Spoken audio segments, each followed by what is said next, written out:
Bismillahirrahmanirrahim. Next definition, partition of a set. Let A be a set.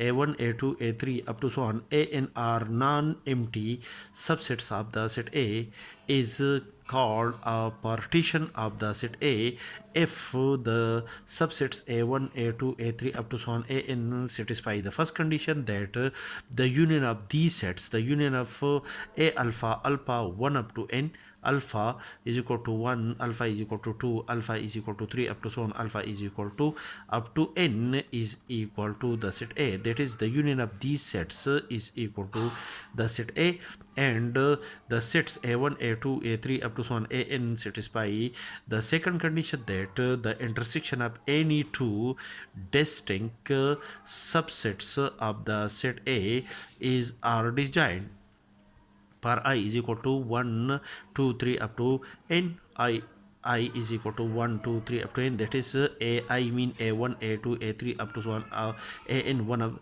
any one of the set from any one of the subset of the set A, and Aj is also a set for j is equal to 1, 2, 3 up to so on. That is Aj is one of the set in A1, A2, A3 up to so on An. That is, if we select any two distinct subset of the set A, then these sets, then each of these subset of the set A are disjoint subset of the set A. For example, the set A1 contain the element 1, the set A2 contain the element 2, 3, the set A3 contain the element 4, which are the non-empty subset of the set A. Now, to check the first condition, that is the union of A1, A2 and A3, the union of the set A1, A2 and A3 is a set contain the element 1, 2, 3, 4.